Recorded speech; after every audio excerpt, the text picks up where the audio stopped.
İlqar Gülablı, Qara Xəncər. Hə, cavanlar, deyin görək, mübarizəniz necə gedir? Mən ona cavab verdim. Necə gedəcək? Şura hökumətinin güclü ordusu var. Biz isə kəsdi küçü adamlarıq.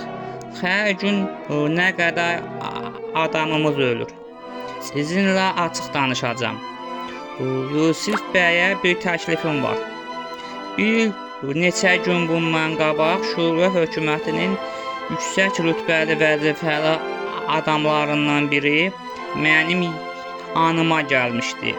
Mənə təklif etdi ki, Yusif bəylə danışım. Onu təslim olmağa vadar edim. Yusif bəy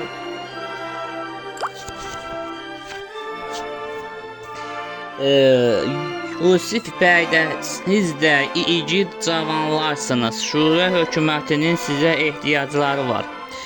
Silahı yerə qoyub təslim olsanız, Şura hökuməti sizi yüksək vəzifəyə təyin edəcək. Siz cavansınız. Sizi öz balam kimi çox istəyirəm. İstəməyəm boş yerə öləsiniz. Onsuz da Şura hökumətinə qalib gələ bilməyəcəksiniz. Bizə təklif edirsən ki, vəzifə xatirinə öz əqidəmizi sataq. Bax, Ağa Həsən ağa, sən ağıllı adamsan axı. Bu Şura hökumətinin nəyi pis deyil. Deyir ki, varlı kasıb olmasın, hamı bərabər olsun. Bunun nəyi pisdir? Sən istəməzsən ki, xalqın yaxşı yaşasın, bunun üçün çalışmırsınız. Elə Şura hökuməti də xalqımızın yaxşı yaşamağı üçün qurulub. Biz Azərbaycanı Rusiyanın əsarətindən azad etmək üçün müstəqil Azərbaycan dövləti qurmaq üçün çalışmışıq.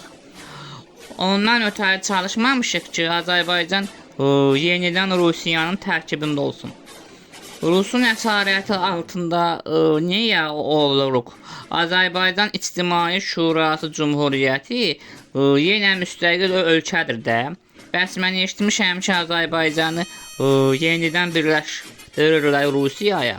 Yox, o sənin bildiyin kimi deyil. İctimai Şura Cumhuriyyətləri vahid bir bayraq altında birləşib ittifaq qoymaq istəyirlər. İctimai Şura Cumhuriyyətləri İttifaqı, Rus dilindən desək, Sovet Sosialist Respublikalar İttifaqı, qısaca SSR. Fərqi nədir? Həsən keçər ya keçər Həsən. Axır ki, yenə Rusiyaya tabe olacaq. Ay bala, Azərbaycan balaca ölkədir. Balaca ölkələrə böyük qardaş lazımdır.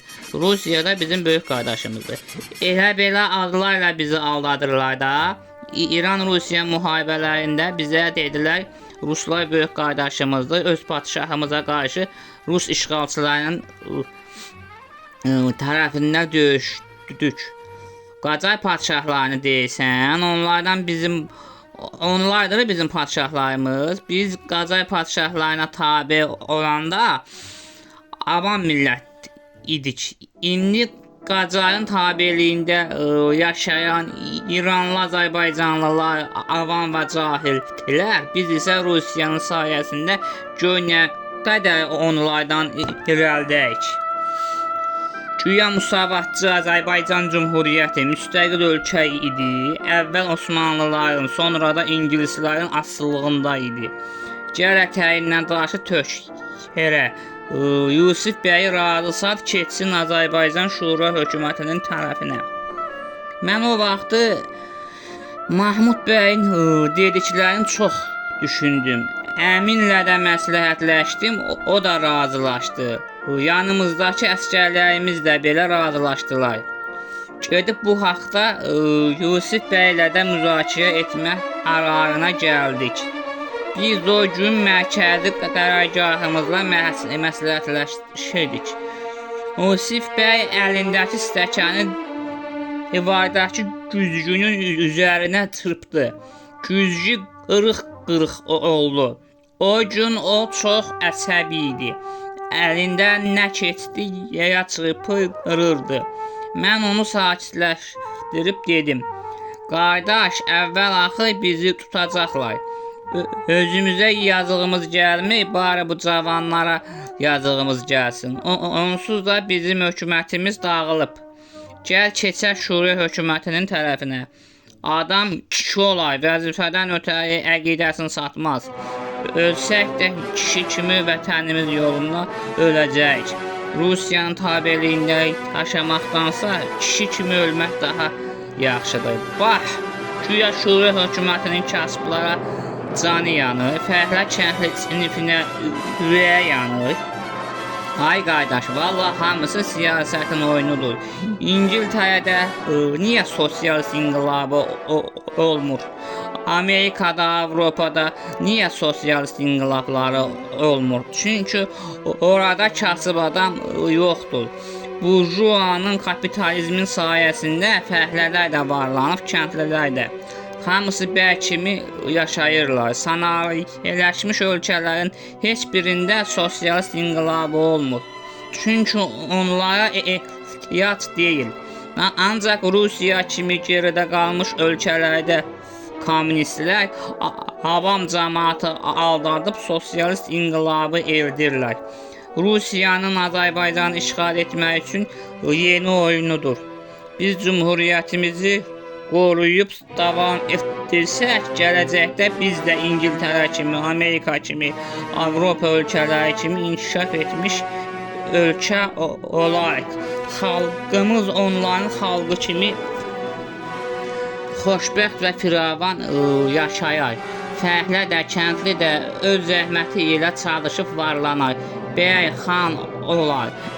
Əsl bərabərçilik budur.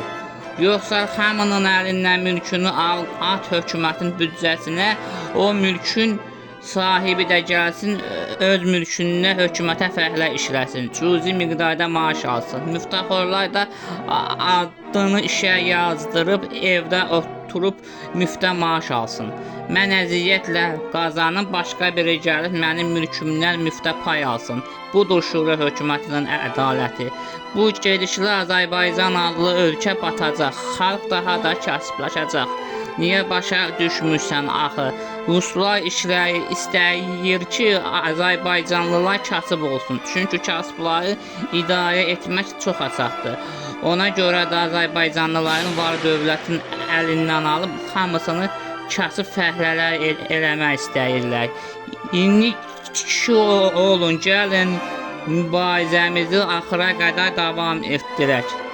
Yusif, biz seçimimizi etmişik. Bunlar artıq gecdir.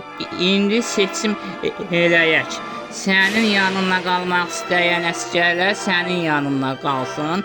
Mənim yanımda qalmaq istəyən əsgərlər də mənim yanımda qalsınlar. Şuriya hökumətinin tərəfinə keçsinlər. Bizim yanımız Azərbaycan Şuriyavi Cümhuriyyətidir. Daha sonra əsgərlərimizlə birlikdə soyğu keçirdik. Bütün hamı mənim təklifimi qəbul etdi.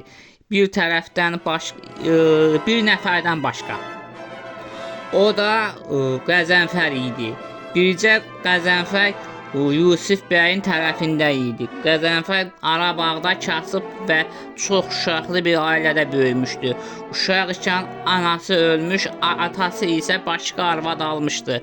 Ögey anası da onu istəmədiyi üçün atası onu Yusif bəyin ailəsinə nökər vermişdi. O vaxtdan Qəzənfəri Yusif bəyin ailəsi böyütmüşdü. O uşaqlığından bəri Yusif bəyin ailəsinin sadiq nökəri idi.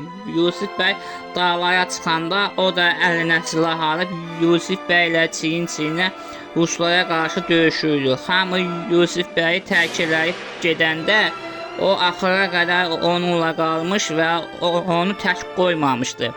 Soyğudan sonra Yusif bəy Qəzənfərlə birlikdə uzun bir yol getdilər. Nəhayət yorulub biraz dayandılar. Yusif bəy ona dedi: "Qəzənfər, sən mənimlə gəlmə. Sən get digərləri kimi Şuriya hökumətinə sığın. Sənə də yaxşı iş və vəzifə verərlər. Mən indidən belə ölüyəm." "Bəy, sizin yanınızda ölmək Şuriya hökumətinin yanında yaşamaqdan daha şərəflidir. Mən kimsəsiz bir yetim uşaq idim. Məni sizin ailəniz böyüdüb. mənə çörək ver. Mən